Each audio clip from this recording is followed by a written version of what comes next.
अभिमन्यु की एक बात तो प्रशंसनीय है, हिम्मत से हारना मगर हिम्मत कभी मत हारना। जय श्री राम, जय हिंद, जय भारत। दोस्तों, स्वागत है आप सबका एक बार फिर से आपके अपने चैनल स्काई स्पीक्स पर। सबसे पहले आप सभी को नव वर्ष की हार्दिक शुभकामनाएं। दोस्तों, आने वाला साल 2024 आपके लिए मंगलमय हो, इसी प्रार्थना के साथ आज का ये वीडियो शुरुआत करते हैं। और आज हम बात करने वाले हैं मेष लगन के बारे में। जी हां, मेष लगन के लिए साल 2024 कैसा रहेगा। ये साल आपके लिए विशेष रहने वाला है क्योंकि 5 ऐसे कार्य हैं जो इस साल निश्चित तौर पर आपके लिए होंगे ही होंगे। यानी 5 ऐसे कार्य जिनकी आपको प्रतीक्षा है अपने जीवन में, वो होने वाले हैं साल 2024 में।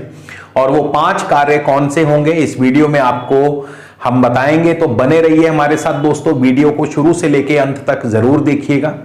और अगर आप हमारे चैनल पर नए हैं तो कृपया चैनल को सब्सक्राइब कर लें, बेल आइकन वाला बटन जरूर दबाएं ताकि कोई भी हमारा नया वीडियो मिस ना हो। पर्सनल कंसल्टेशन के लिए स्क्रीन पर या वीडियो के डिस्क्रिप्शन में दोस्तों आपको हमारा नंबर दिखाई दे रहा होगा। इस नंबर पर आप हमें व्हाट्सएप के माध्यम से अपना जन्म विवरण, यानी कि आपका नाम, आपकी जन्म तिथि, जन्म समय, जन्म स्थान, आपका प्रश्न, आपकी समस्या हमें व्हाट्सएप के माध्यम से लिख करके भेजें। आपको घर बैठे ही फोन कॉल या वीडियो कॉल के माध्यम से पूरा मार्गदर्शन मिलेगा। समस्या के उपाय व समाधान भी बताए जाएंगे, मगर शुल्क जो है लागू रहेंगे।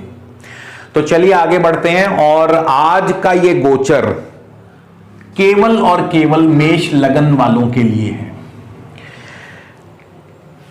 मेष राशि का 2024 का जो वार्षिक फल है वो ऑलरेडी मैं अपने चैनल पर अपलोड कर चुका हूं और उसका वीडियो का डिस्क्रिप्शन भी आपको आज के नीचे, इस वीडियो के नीचे लिंक आपको मिल जाएगा। तो ये आज का वीडियो आपके केवल लगन पर आधारित है। और लगन पर जब हम बात करते हैं तो हम बात करते हैं दशाओं की, अंतरदशाओं की, क्योंकि दशा अंतरदशा सबसे इंपॉर्टेंट है लगन से। और वार्षिक फलादेश में गोचर के नियमानुसार वार्षिक फलादेश में जब भी एक साल का फलादेश देखना होता है तो उसमें मेजर प्लैनेट्स का रोल जो है वो अहम हो जाता है। और मेजर प्लैनेट्स कौन से हैं? बृहस्पति, शनि, राहु और केतु। इन्हें मेजर प्लैनेट्स कहा जाता है क्योंकि ये एक राशि में अधिक समय तक रहते हैं और ये वैसे भी पृथ्वी की कक्षा से दूर हैं। माइनर प्लैनेट्स जो हैं, माइनर प्लैनेट्स कहा जाता है सूर्य, शुक्र, बुध। इनको, सूर्य को नहीं, खैर सूर्य तो प्लैनेट्स की श्रेणी में भी नहीं आते हैं, लेकिन जो बुध हैं, शुक्र हैं, मंगल हैं, इन्हें माइनर प्लैनेट्स की श्रेणी में रखा गया है। तो वार्षिक फलादेश में मेजर प्लैनेट्स का रोल अहम हो जाता है। ऐसा नहीं है कि माइनर प्लैनेट्स का रोल नहीं होता, लेकिन माइनर प्लैनेट्स का रोल मासिक फलादेश में अधिक होता है। तो उसका जिक्र तो हम ऑलरेडी हर महीने करते हैं अपने मासिक फलादेश में, मासिक गोचर फल में। लेकिन आज हम केवल और केवल बृहस्पति, शनि, राहु और केतु पर ही चर्चा करने वाले हैं और उन 5 कार्यों का जिक्र करेंगे जो आपके साल 2024 में घटने वाले हैं। तो सबसे पहले हम शुरुआत करेंगे राहु से। राहु से हम इसलिए शुरुआत करेंगे क्योंकि राहु का प्रभाव शनि भी लेकर के चल रहे हैं। तो राहु को समझ लेंगे तो शनि भी समझ में जल्दी आ जाएगा और बाकी अन्य ग्रहों पर तो फिर हम विस्तार से विश्लेषण करेंगे ही। राहु आपके 12वें भाव में गोचर करेंगे पूरा वर्ष। मेष लगन से 12वें स्थान में राहु हैं और मीन राशि में है, गुरु की राशि में है। अब राहु आपके कौन कौन से कार्य हैं जो करवाने वाले हैं इस साल? राहु इस साल 2024 के शुरुआत में रेवती नक्षत्र में होंगे। बुध का नक्षत्र है और बुध जो है तृतीय भाव और छठे भाव के स्वामी हैं। राहु स्वयं 12वें स्थान में चल रहे हैं, गुरु की राशि में। गुरु भी नवम और द्वादश के स्वामी हैं। तो जिनको भी इस समय साल 2024 में राहु की महादशा या अंतरदशा चल रही होगी वो नोट कर लीजिए राहु आपको क्या क्या देने वाले हैं। सबसे पहले तो 12वें स्थान में राहु विदेश यात्रा करवाएंगे। साल 2024 में आपकी विदेश यात्रा के चांसेस बहुत प्रबल हैं। ये विदेश यात्रा के साथ साथ आपको फॉरेन वीजा या फॉरेन सेटलमेंट या वहां की पीआर भी दिलवा सकते हैं। जो लोग पीआर का इंतजार कर रहे हैं, वीजा का इंतजार कर रहे हैं, उनका इंतजार जो है बहुत जल्द खत्म होने वाला है। धार्मिक यात्रा भी करवा सकते हैं, स्वदेश की यात्रा भी करवा सकते हैं। बहुत से लोगों का तो ट्रेवल का ही काम होता है, ट्रेवल एंड टूरिज्म का काम होता है, या उनकी जॉब ऐसी होती है जिसमें घूमना फिरना काफी होता है। तो तैयार रहिए, अपने बोरिया बिस्तरा बांध के रखें, क्योंकि राहु आपको जबरदस्त सैर करवाने वाले हैं। नवम भाव और द्वादश भाव ये यात्राओं का ही माना गया है। नवम भाव लॉन्ग जर्नीज का है और द्वादश भाव जो है ये विदेश यात्राओं का है। नवम भाव का जिक्र इसलिए कर रहे हैं क्योंकि राहु गुरु की राशि में है। पिता से फुल सपोर्ट रहेगा, पैतृक संपदा भी आपको प्राप्त हो सकती है। यानी दूसरा वो काम जो राहु करवाएंगे वो है पैतृक संपदा, यानी प्रॉपर्टी मामले में आपको खास करके पैतृक संपदा जो है वो आपको मिल सकती है, प्राप्त हो सकती है, जिनको भी राहु की दशा अंतर्दशा चल रही है।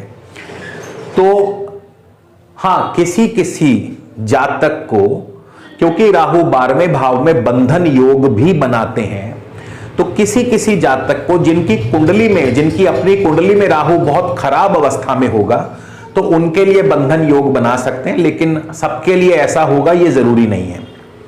इसके बाद राहु जो हैं 1 जनवरी जैसा मैंने बताया बुध के नक्षत्र में होंगे, रेवती नक्षत्र में होंगे। बुध आपके तृतीय और छठे भाव के स्वामी हैं। अब तृतीय भाव छोटी मोटी यात्राओं का है, और जो लोग मीडिया क्षेत्र से जुड़े हैं, आईटी क्षेत्र से जुड़े हैं, जो लोग आईटी सेक्टर में हैं, मीडिया सेक्टर में हैं, टेलीकॉम सेक्टर में हैं, उनके लिए जबरदस्त तरक्की के चांस, उनके लिए जबरदस्त सफलता के चांस राहु बनाएंगे, क्योंकि तृतीय भाव और बुध ये दोनों ही मीडिया, आईटी, टेलीकॉम को रिप्रेजेंट करते हैं। और छठा भाव है नौकरी का। नौकरी में पदोन्नति, नौकरी में तरक्की भी दिलवा सकते हैं, और इसके अलावा आपको ऋण आदि की सुविधा प्राप्त करवाते हैं। बस सेहत और स्वास्थ्य का थोड़ा ध्यान रखें, खास करके पेट संबंधी प्रॉब्लम दे सकते हैं, क्योंकि कन्या राशि का हमारे कमर और उसके आसपास के हिस्सों पर अधिकार माना गया है।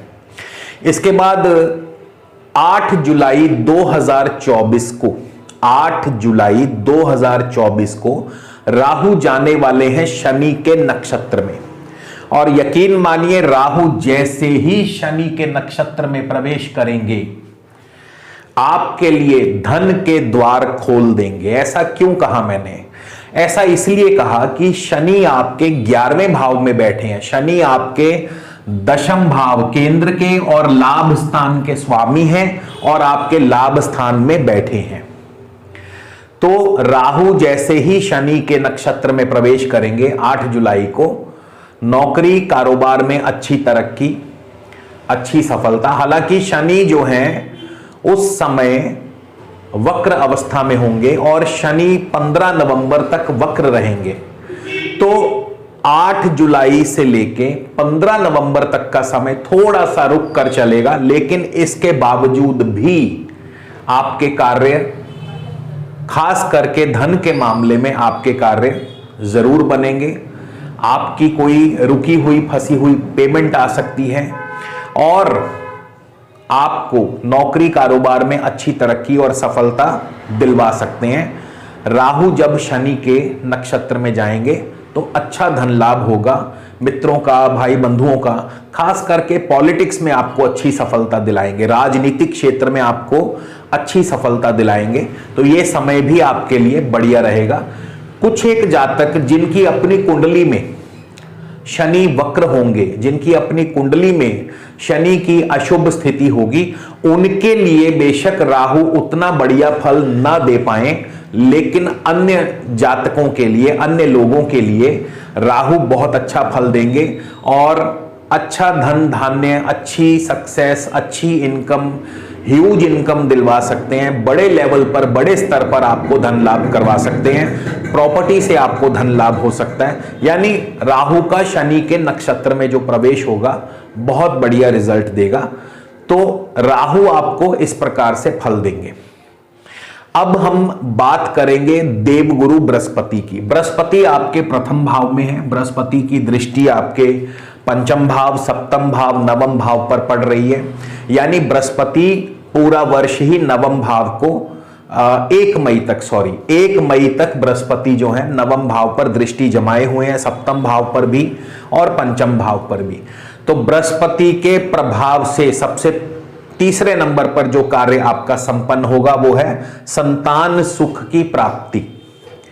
बृहस्पति संतान सुख की प्राप्ति करवा सकते हैं। बृहस्पति जो है आपके प्रथम भाव में है और घर में खुशियों का माहौल, मांगलिक कार्य भी संपन्न होंगे बृहस्पति से। बृहस्पति नवम और द्वादश के स्वामी हैं। 1 जनवरी को बृहस्पति शुक्र के नक्षत्र में होंगे। शुक्र आपके धन और सप्तम के स्वामी हैं, धनेश हैं, सप्तमेश हैं, तो धन की स्थिति बढ़िया रहेगी। और सप्तम भाव जो वैवाहिक सुख का माना गया है, यानी बृहस्पति विवाह कार्यों में सफलता दिलवाते हैं, यानी विवाह आदि के योग बनाते हैं। वैसे भी बृहस्पति की सप्तम भाव पर दृष्टि भी है, तो यानी घर में वैवाहिक या मांगलिक कार्य अवश्य ही संपन्न होंगे बृहस्पति के शुभ प्रभाव से। तो ये एक और कार्य है जो आपके जीवन में संपूर्ण होने वाला, यानी विवाह की तैयारी रखें। इसके बाद 16 अप्रैल को बृहस्पति चले जाएंगे सूर्य के नक्षत्र में, और सूर्य आपके पंचम भाव के स्वामी हैं, पंचमेश हैं सूर्य। बृहस्पति सूर्य के नक्षत्र में प्रवेश करेंगे, तो बृहस्पति का जैसे ही सूर्य के नक्षत्र में प्रवेश होगा, संतान की तरक्की और प्रगति में सहायक होंगे। संतान सुख की प्राप्ति करवाते हैं, घर में खुशियों की किलकारी गूंजेगी। यानी जो लोग संतान की चाह रखते हैं उनका ये स्वप्न पूरा होने वाला है बृहस्पति के शुभ प्रभाव से। और वैसे भी बृहस्पति की शुभ दृष्टि पंचम भाव पर पड़ रही है, तो ऐसे में घर में संतान सुख की प्राप्ति करवा सकते हैं। बृहस्पति 1 मई को वृषभ राशि में प्रवेश कर जाएंगे, यानी बृहस्पति होंगे आपके धन भाव में। और 13 जून को बृहस्पति जाएंगे रोहिणी नक्षत्र, चंद्रमा के नक्षत्र में। अब चंद्रमा आपके चौथे भाव के स्वामी हैं, तो बृहस्पति 13 जून को जाएंगे चंद्रमा के नक्षत्र में। चंद्रमा चौथे भाव के स्वामी हैं, तो यहां पे आपको प्रॉपर्टी का योग बनाते हैं, यानी प्रॉपर्टी लेने का योग बनेगा। प्रॉपर्टी ले सकते हैं, वाहन ले सकते हैं। इसके अलावा पढ़ाई में विद्यार्थियों का प्रदर्शन बढ़िया रहेगा, कृषि कार्यों में आपको सफलता दिलाते हैं। तो चौथा जो आपका योग बनता है 2024 में, जो चौथा कार्य आपका पूर्ण होगा वो है प्रॉपर्टी लेने का कार्य, घर लेने का कार्य। क्यों? क्योंकि बृहस्पति चंद्रमा के नक्षत्र में होंगे, चंद्रमा चौथे भाव के स्वामी हैं, तो प्रॉपर्टी का योग बनेगा। इसके बाद 20 अगस्त को चंद्रमा चले जाएंगे मंगल के नक्षत्र में। मंगल आपके लगन और अष्टम के स्वामी हैं, मान सम्मान बढ़ाते हैं, पद प्रतिष्ठा को बढ़ाते हैं, लेकिन सेहत और स्वास्थ्य का थोड़ा ध्यान रखें, क्योंकि अष्टम भाव जो है ये कहीं कहीं स्वास्थ्य की हानि करता है। इसके बाद 9 अक्टूबर को बृहस्पति रेट्रो होंगे, यानी वक्र हो जाएंगे, और वापस 28 नवंबर को एक बार फिर से चंद्रमा के ही नक्षत्र में वापस आ जाएंगे। तो प्रॉपर्टी संबंधी अगर कोई कार्य पूर्ण नहीं हुआ, जिनका कार्य रुक गया या पूरा नहीं हुआ, वो दोबारा से पूर्ण हो सकता है। यानी बृहस्पति वक्र होकर के दोबारा जब आएंगे चंद्रमा के नक्षत्र में, तो आपका प्रॉपर्टी संबंधी कार्य संपन्न होगा। अब हम बात करेंगे शनि की। शनि आपको इस साल 2024 में कैसा फल देने वाले हैं। शनि की पोजीशन बहुत ही बढ़िया है दोस्तों। शनि आपके दशम केंद्र के स्वामी हैं और इनकम हाउस में बैठे, आमदनी के घर में बैठे हैं। शनि आमदनी दिलवाएंगे। अब शनि आमदनी कैसे दिलवाएंगे? शनि इस साल के शुरुआत में राहु के नक्षत्र में है, और राहु का फल ऑलरेडी मैं आपको बता चुका हूं कि राहु आपको कैसा फल देने वाले हैं। यानी शनि की दशा अंतरदशा में शनि राहु का फल देंगे, जिसकी चर्चा हम कर चुके हैं, तो आप वो वीडियो में देख सकते हैं।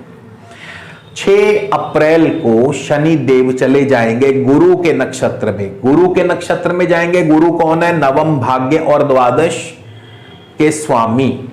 तो गुरु के नक्षत्र में जैसे ही शनि प्रवेश करेंगे, आपका भाग्य वृद्धि करेंगे, धन लाभ होगा, पिता से लाभ होगा, पैतृक संपदा से लाभ होगा, क्योंकि शनि लाभ स्थान में बैठे हैं। तो शनि की दशा अंतरदशा में भी पैतृक संपदा से लाभ मिल सकता है। और क्योंकि गुरु 12वें के स्वामी है, तो विदेशी कार्यों से, विदेशी व्यापार से, foreign import export, foreign settlement, इनसे लाभ होगा। यानी आपकी भी विदेश यात्रा शनिदेव करवा सकते हैं। और वैसे भी शनि और बृहस्पति वायु तत्व के स्वामी हैं, यानी वायुयान के द्वारा, वायु मार्ग से यात्रा करवा सकते हैं। तो शनि जब बृहस्पति के नक्षत्र में जाएंगे तो विदेश यात्रा हो सकती है, पीआर मिल सकती है, वीजा मिल सकता है, और आपको ग्रीन कार्ड भी मिल सकता है, और आपका विदेशी व्यापार भी अच्छा चलेगा। इसके बाद शनिदेव 29 जून को वक्री हो जाएंगे। जब शनि वक्री होंगे तब थोड़ी सी चीजें डिले होती हैं दोस्तों, इसमें कोई दो राय नहीं। शनिदेव हर साल वक्री होते हैं। इस साल 2023 में भी वक्री हुए थे, साल 2022 में भी वक्री हुए थे, अभी साल 2024 में भी 29 जून से लेकर 15 नवंबर तक वक्र रहेंगे। और जितनी देर शनिदेव वक्र रहेंगे उतनी देर आपके कार्यों में बाधाएं पैदा करेंगे।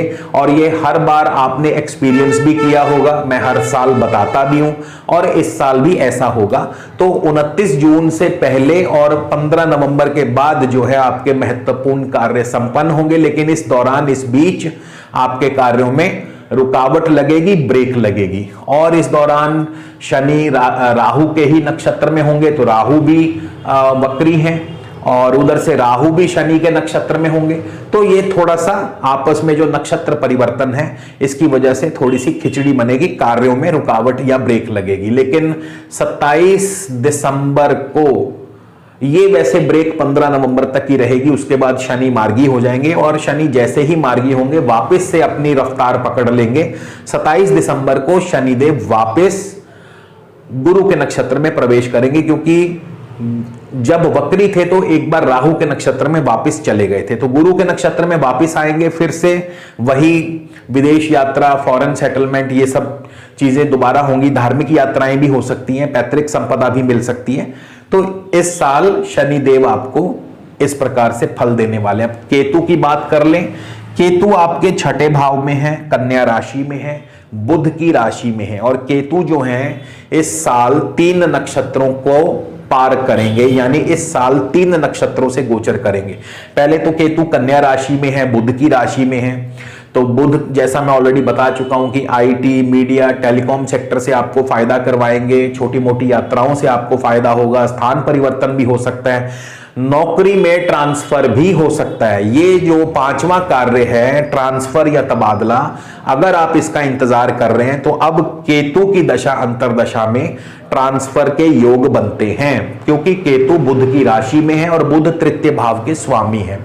केतु इस साल के शुरुआत में मंगल के नक्षत्र में होंगे, चित्रा नक्षत्र में होंगे।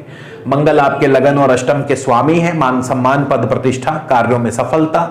4 मार्च को केतु भी चंद्रमा के नक्षत्र में जाएंगे। अब चंद्रमा 4थे भाव के स्वामी, हालांकि केतु और चंद्रमा शत्रु हैं, थोड़ी सी मानसिक चिंता परेशानी तो जरूर देंगे, मगर प्रॉपर्टी संबंधी कार्य में सफलता मिलेगी, यानी नया घर, नया वाहन लेने के योग बन सकते हैं। 10 नवंबर को केतु चले जाएंगे सूर्य के नक्षत्र में, और जैसे ही सूर्य के नक्षत्र में प्रवेश करेंगे आपके संतान सुख की प्राप्ति करवाते हैं, संतान की तरक्की प्रगति करवाते हैं, और शेयर मार्केट से भी आपको अच्छा धन लाभ मिल सकता है। बुद्धि और विद्या के बल पे आपको सफलता दिलवाते हैं, और पढ़ाई में भी आपका प्रदर्शन बढ़िया रहेगा। तो साल 2024 जो है मेष लगन वालों के लिए बहुत ही अच्छा, बहुत ही शानदार रहने वाला है। बहुत बढ़िया रिजल्ट्स आपको मिलने वाले हैं बृहस्पति से, शनि से, राहु से, केतु से। बस बीच में थोड़ा सा एक फेज आएगा जब शनि वक्र होंगे, वो फेज थोड़ा सा आपके लिए रुकावट वाला है, वो हर साल आता है। तो अब तक तो शायद आप भी समझ चुके होंगे अगर आप मेरे चैनल से लंबे समय से जुड़े हैं। अब हमें उपाय क्या करने हैं, क्या उपाय करें जिससे कि ये जो शनि राहु वाला फेज है ये हमें ज्यादा तंग ना करे, परेशान ना करे। तो देखिए इसके लिए सबसे बढ़िया उपाय है, आप हर शनिवार शनि मंदिर में नारियल और बादाम अर्पित करते रहे। यानी 29 जून से लेकर 15 नवंबर तक, जब तक शनि वक्र अवस्था में है, उतने समय के लिए प्रत्येक शनिवार नारियल और बादाम शनि मंदिर में अर्पित करते रहें। और इसके अलावा इस साल मेष लगन वाले भाग्य वृद्धि के लिए, क्योंकि बृहस्पति की पोजीशन बहुत बढ़िया है और बृहस्पति जो है लगन में ही बैठे हैं, नवम भाव को देख रहे हैं, तो भाग्य वृद्धि के लिए आप पुखराज धारण कर सकते हैं। यदि आप पुरुष हैं तो दाएं हाथ की इंडेक्स फिंगर में 6.25 रत्ती का पुखराज, और यदि महिला हैं तो बाएं हाथ की इंडेक्स फिंगर में 6.25 रत्ती का पुखराज आप धारण कर सकते हैं।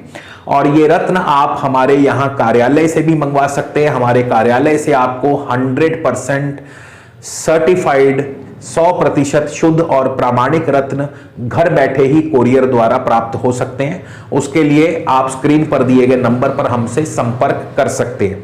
तो इसी के साथ दोस्तों विदा लेता हूं, अगले वीडियो में फिर मिलेंगे। जय श्री राम, जय हिंद, जय भारत।